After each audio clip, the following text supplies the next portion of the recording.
Hello বন্ধুরা, আজ আমি তোমাদের কাছে নতুন একটা রেসিপি নিয়ে এসেছি।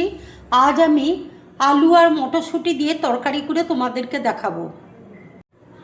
এখানে দেখো আলু আমি ছোট ছোট করে দেখো কেটে নিয়েছি। মটরশুঁটি দেখো ভাপ দিয়ে সেদ্ধ করে নিয়েছি। ফ্রেশ দই দেখো নিয়েছি। এখানে দেখো কারি পাতা রয়েছে, কাঁচা লঙ্কা বাটা রয়েছে, আদা বাটা রয়েছে, গোটা জিরে রয়েছে, গোটা গরম মশলা রয়েছে, শুকনো লঙ্কা রয়েছে। আর এখানে দেখো নারকেল ছোট ছোট করে আমি কেটে নিয়েছি। এখানে দেখো কাশ্মীরি লঙ্কার গুঁড়ো রয়েছে, কালো সর্ষে রয়েছে, গোটা ধনে রয়েছে, গোটা জিরে রয়েছে। আর এখানে দেখো তেজপাতা রয়েছে। এবার দেখো কড়াইয়ের মধ্যে আমি শুকনো লঙ্কা দেখো দিয়ে দিচ্ছি, গোটা গরম মশলা দেখো দিয়ে দিচ্ছি, গোটা জিরে দেখো দিয়ে দিচ্ছি, গোটা ধনে দেখো দিয়ে দিচ্ছি। দেখো সব একসাথে আমি ড্রাই রোস্ট করে নেব। ভাজাটা দেখো হয়ে গেছে, খুব সুন্দর একটা গন্ধ বেরোচ্ছে। এবার আমি গ্যাসটা অফ করে দিচ্ছি। এই রান্নাটা দেখো আমি পুরোপুরি সর্ষের তেলে করছি। কড়াই দেখো তেল দিয়েছি, তেল দেখো গরম হয়ে গেছে। এবার দেখো সর্ষে আমি দিয়ে দিচ্ছি,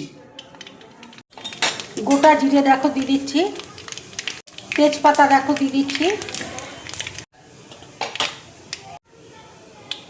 কারি পাতা দেখো দিয়ে দিচ্ছি,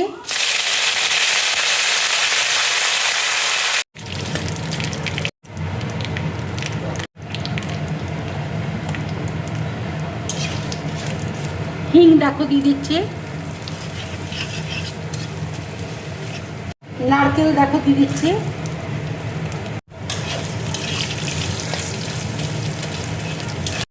আলুটা দেখো দিয়ে দিচ্ছি,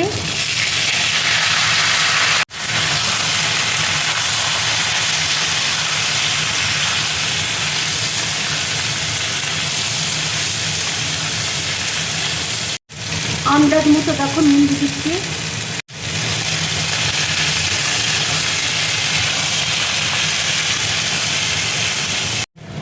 মটরশুঁটি দেখো দিয়ে দিচ্ছি,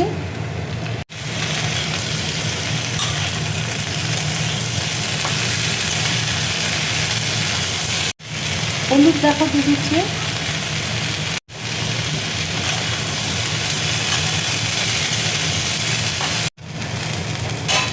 আদা বাটা দেখো দিয়ে দিচ্ছি, কাঁচা লঙ্কা বাটা দিয়ে দিচ্ছি,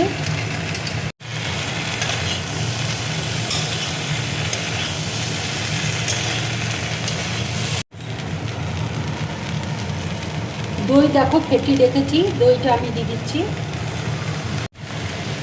অল্প করে দেখো জল দিচ্ছি,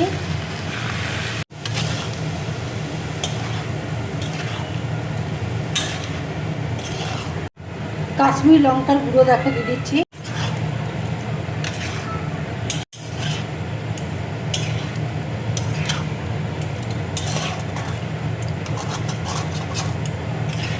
অল্প করে দেখো চিনি দিয়ে দিচ্ছি,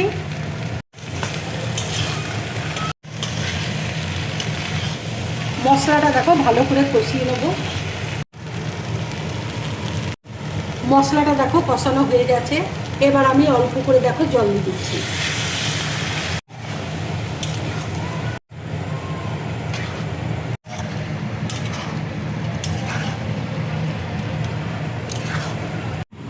মশলাটা দেখো গুঁড়ো করে নিয়েছি। এবার দেখো মশলা গুঁড়োটা আমি দিয়ে দিচ্ছি।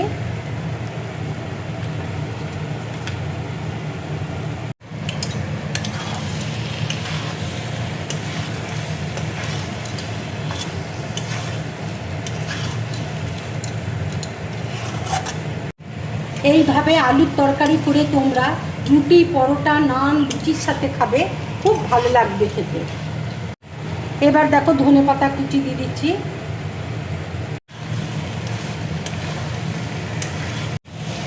রান্নাটা দেখো হয়ে গেছে। এবার আমি গ্যাসটা দেখো অফ করে দিচ্ছি। আমার এই রেসিপিটা যদি তোমাদের ভালো লাগে তাহলে লাইক করবে, শেয়ার করবে আর ড্রিম ব্লগ চ্যানেলটাকে সাবস্ক্রাইব করবে। তোমরা বেশি করে কমেন্টস করবে, তাহলে আমার খুব ভালো লাগবে। নমস্কার।